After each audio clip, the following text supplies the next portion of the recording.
So hello guys, आज भी हमारे पास काफी सारी डिफेंस की न्यूज है, तो चलो वीडियो को स्टार्ट करते हैं। सबसे पहली न्यूज आ रही है ब्रह्मोस क्रूज मिसाइल की डिलीवरी को लेकर, जो कि भारत इस महीने या फिर प्रोबेबली अगले महीने तक कर देगा फिलीपींस को। और इन दोनों ही देशों के बीच 2022 में $374 मिलियन की एक डील साइन हुई थी, जिसमें हम लोग फिलीपींस को ब्रह्मोस की 3 बैटरीज देने वाले हैं। और ये बेसिकली क्यों किया जा रहा है, चाइना को साउथ चाइना सी के अंदर कंटेन करने के लिए, क्योंकि साउथ चाइना सी में फिलहाल के टाइम पर चाइना ही सबसे बड़ी पावर है और ये लोग जितने भी देश हैं उस इलाके में उन सभी को धमकाता रहता है, परेशान करता है। अब समझो भारत ने फिलीपींस को ये मिसाइल बेचकर चाइना को 2 तरीके से चोट दी है। पहला तो ब्रह्मोस मिसाइल जो है वर्ल्ड की बेस्ट सुपरसोनिक मिसाइल है, जिससे चाइना भी काफी ज्यादा डरता है। दूसरा, हमने चाइना को डायरेक्ट एक मैसेज दिया कि अगर तुम पाकिस्तान को हथियार बेचोगे तो हम लोग भी तुम्हें उसका सेम जवाब देंगे। अब अगली खबर है अडानी जी को लेकर, जिन्होंने अनवील किया है उनका पहला मिलिट्री ड्रोन, जिसे उन्होंने हैदराबाद के फ्लैग ऑफ इवेंट में हमारे जो नेवी एडमिरल हैं आर हरि कुमार जी, उनके द्वारा इसको अनवील किया गया था। और ये ड्रोन पूरी तरीके से स्वदेशी होने वाला है, क्योंकि इसे अडानी ग्रुप की एक company Adani defence and aerospace ही बनाने वाली है। वैसे जो इसका नाम रखा गया है वो दृष्टि 10 है, और जैसे इसका नाम है वैसे इसका काम भी रहेगा, नजर रखना। अब इसकी थोड़ी सी फीचर्स की बात करें तो ये 36 घंटों तक लगातार उड़ सकता है और 450 किलो तक का वजन भी उठा लेगा। लेकिन जो इसका मेन खूबी है वो ये है कि किसी भी मौसम में बड़े आराम से उड़ सकता है। तो यानी कि अब हम चाइना और पाकिस्तान दोनों को कहीं ना कहीं टक्कर दे पाएंगे ड्रोन्स के मामले में।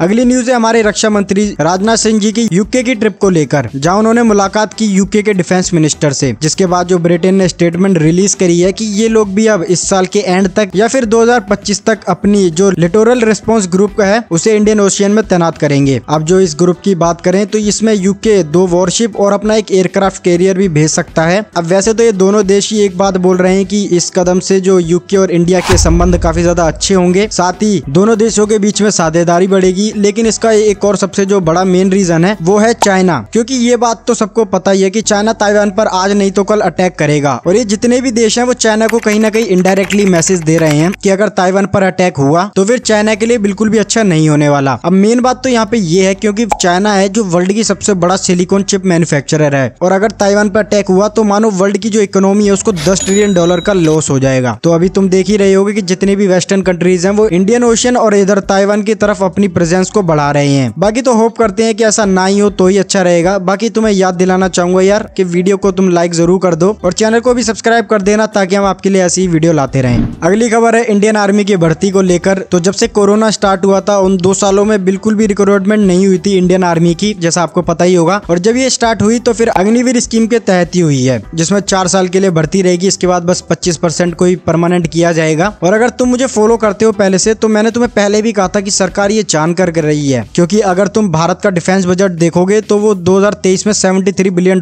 था, यानी कि 5.94 ट्रिलियन रुपीस के बराबर, जो कि साइज के हिसाब से तो 3rd नंबर पर आता है वर्ल्ड में डिफेंस के मामले में। लेकिन यहाँ दिक्कत वाली बात यह है कि इतने बड़े बजट में सबसे बड़ा हिस्सा भारत को पेंशन और स्कीम्स में देना पड़ता था। और इसकी वजह से क्या होता था कि भारत की सरकार कोई भी नए हथियार को खरीदना चाहती थी या फिर आर्मी को एडवांस करने जैसी चीजें होती हैं वो उतनी तेजी से नहीं कर पा रही थी। तो सरकार को पेंशन और स्कीम पर उतना ज्यादा खर्च ना करना पड़े, उन्होंने इसीलिए अग्निवीर स्कीम को लॉन्च किया था। और रिपोर्ट्स के हिसाब से तो आर्मी के अंदर 2027 तक 1 लाख सोल्जर्स की कमी हो जाएगी। जैसे आर्मी के अंदर अभी एनिमल ट्रांसपोर्ट यूनिट है उसको कम किया जा रहा है काफी पहले से ही, क्योंकि इनकी जगह अब logistic drones all terrain vehicle का यूज हो रहा है। ऐसे ही जो फूड इंस्पेक्शन यूनिट है जो कि कई सालों से थी, उसमें भी ज्यादातर कमी की जा रही है और आगे चलकर इसे पूरी तरीके से बंद भी कर दिया जाएगा। बाकी तुम्हारी इसको लेकर क्या राय है मुझे कमेंट में जरूर बताना। अब अगली न्यूज है हमारी इंडिया चाइना को लेकर, जिसमें हमारे जो इंडियन आर्मी के चीफ जनरल है मनोज पांडे जी, उन्होंने गुरुवार को इंडिया चाइना जो बॉर्डर है उसके हालात के बारे में अपडेट दी। और उन्होंने बताया कि अभी बॉर्डर पर चाइना के साथ जो हालात हैं वो अभी स्थिर हैं, लेकिन वो काफी ज्यादा सेंसिटिव भी हैं। उन्होंने ये भी कहा कि आर्मी हर टाइप की प्रॉब्लम से निपटने के लिए रेडी है। मैं अपना पर्सनली बताऊं कि आर्मी चीफ की तरफ से ऐसी स्टेटमेंट काफी ज्यादा मायने रखती है, क्योंकि अगर तुम दोनों ही देशों के स्टैंड ऑफ की बात करोगे तो ये 2020 से ही चालू है और ये लोग लौटने का नाम ही नहीं ले रहे हैं। अब इसका भी मेन रीजन यही है कि चाइना इंडिया पर कंटिन्यूस प्रेशर बनाना चाहता है, ताकि ये लोग ताइवान पर जब अटैक करने जाए तो दूसरी तरफ से भारत इन पर अटैक ना कर दे, और जो लद्दाख का एरिया इन्होंने हमारा कब्जा हुआ है उसे हम वापस ना ले लें, क्योंकि ताइवान पर इन्वेजन के टाइम ये लोग 2 फ्रंट वॉर को हैंडल नहीं कर पाएंगे। बाकी तुम्हारी क्या राय है चाइना को लेकर कमेंट में मुझे अपनी राय जरूर बताना, और हाँ यार वीडियो को लाइक भी करते जाना। मिलते हैं अगली वीडियो में। जय हिंद, वंदे मातरम।